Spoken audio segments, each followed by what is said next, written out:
নমস্কার বন্ধুরা, আমি পলাশ বিশ্বাস আর আপনারা দেখছেন পলাশ বিশ্বাস ভিডিওস। আশা করি আপনারা প্রত্যেকে ভালো আছেন এবং আপনাদের বাগানের প্রত্যেকটি গাছ ভীষণ ভীষণ ভালো আছে। বন্ধুরা, থাম্বনেল এবং টাইটেল দেখে বুঝতেই পেরে গেছেন যে আজকে কোন বিষয় নিয়ে আলোচনা হতে চলেছে। হ্যাঁ বন্ধুরা, সরিষার খোল আমাদের ঘরোয়া পদ্ধতি মেনে এবং যারা আমরা বাগান করি, যারা রাসায়নিক সারও ব্যবহার করি, এই সরিষা খোলের যেন কোনো বিকল্প নেই। এই সরিষা খোলের সাথে দুটি উপাদান আপনাদেরকে আজকে মিশিয়ে ব্যবহার করতে বলবো।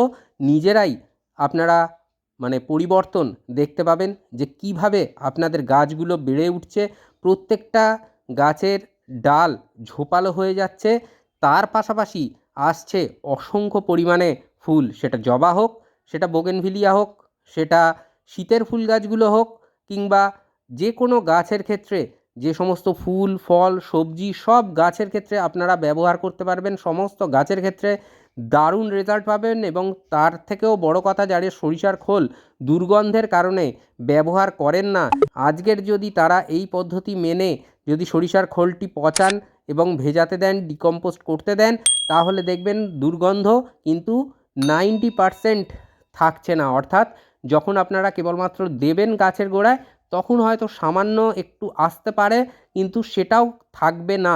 যদি আপনারা এই পদ্ধতি, যে পদ্ধতি মেনে দেখাবো, দুটো উপাদান সরিষা খোলের সাথে মিশিয়ে গাছে দিন, রেজাল্ট মারাত্মক হবে, এটা আমি বলে দিলাম। লেবু গাছ, পেয়ারা গাছ বা আম গাছ, টবে যারা আমরা গাছ করি, যদি এইভাবে আমরা যদি বাগানে দিতে থাকি সরিষা খোলের জল, তাহলে দেখবেন দুর্দান্ত রেজাল্ট আপনাদের জন্য কিন্তু অপেক্ষা করে থাকছে।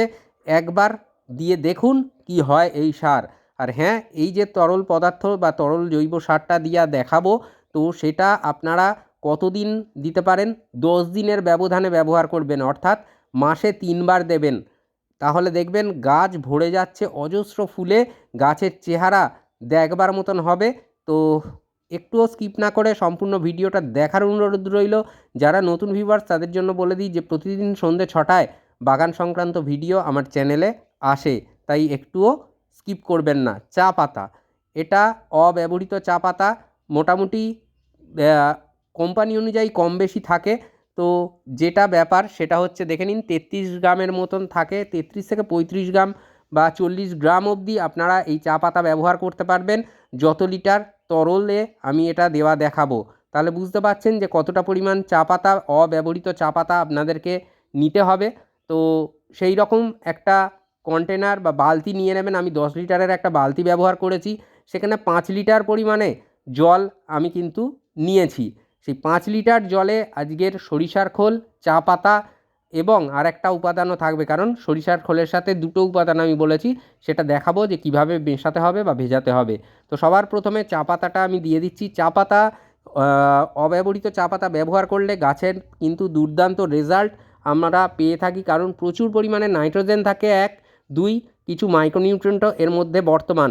তার পাশাপাশি সরিষার খোল, সরিষার খোলের মধ্যেও যেমন থাকে নাইট্রোজেনের আধিক্য, তেমন কিন্তু থাকে পাশাপাশি বেশ কিছু মাইক্রোনিউট্রিয়েন্ট বা অনুখাদ্য। আপনারা চটি খোল যেটা, সেটাও নিতে পারেন, বা এরকম যেগুলো গুঁড়ো ধুলো টাইপের খোল, সেটাও ব্যবহার করতে পারেন, কোনো সমস্যা নেই এতে।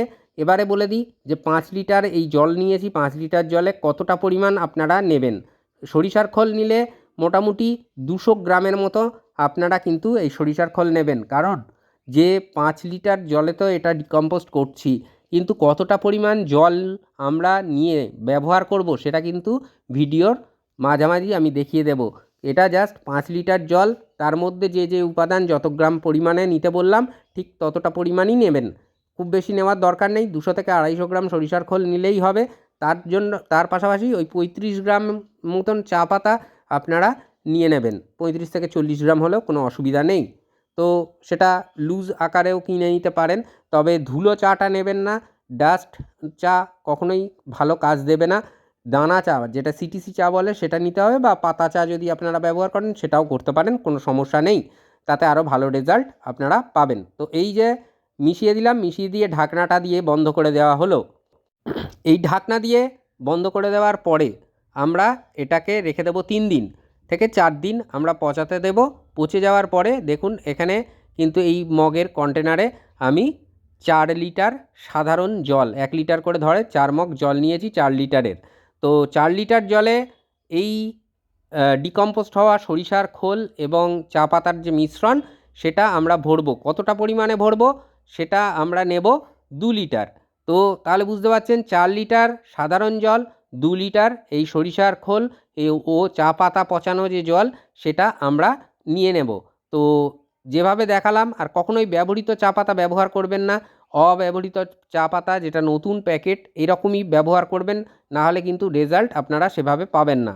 তো যেটা বলছি যে 10 দিনের ব্যবধানে ব্যবহার করলে আপনার গাছ তত্তরিয়ে বাড়বে এবং তার পাশাপাশি যেমন ঝোপালো হওয়ার পাশাপাশি প্রচুর পরিমাণে ফুল কিন্তু আপনি আপনার গাছ থেকেও পেতে থাকবেন। সেটা আপনারা দেখতেই পাবেন। যদি লঙ্কা গাছে দেন প্রচুর পরিমাণে লঙ্কা ধরবে, তেমনই আপনারা যদি ক্যাপসিকাম গাছ বা যে কোনো ফুল ফল সবজি যে কোনো গাছেই যদি দেন দারুণ রেজাল্ট পেয়ে থাকবেন।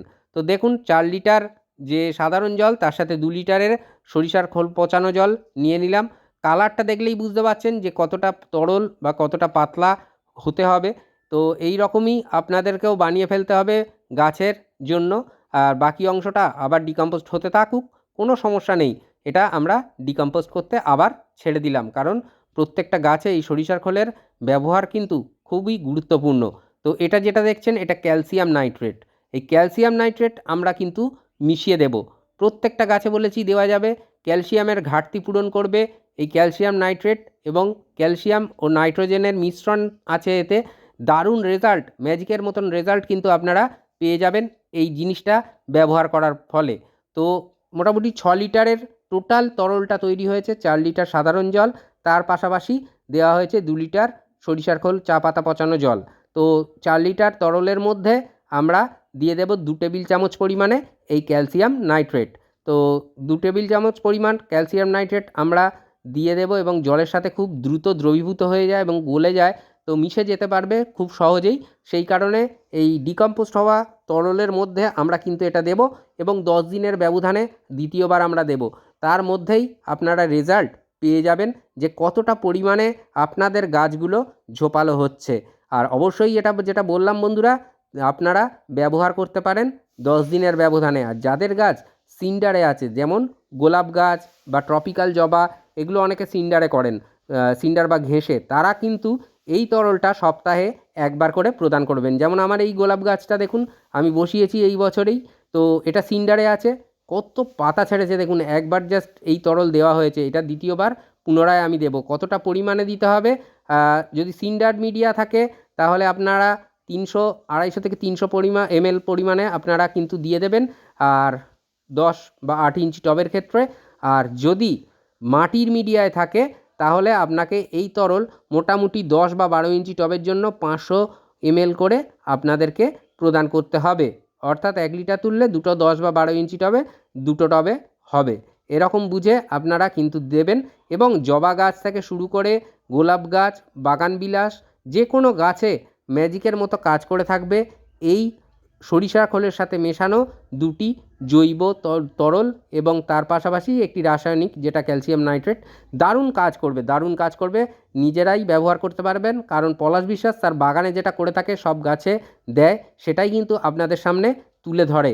তো আশা করি খুব ভালো রেজাল্ট পাবেন, কারণ জবা গাছগুলো এইবারে কিন্তু দুর্দান্তভাবে ডরমেন্সি থেকে কামব্যাক করছে, আর সেই সময় এই তরল ম্যাজিকের মতো রেজাল্ট আপনাদেরকে উপহার দেবে।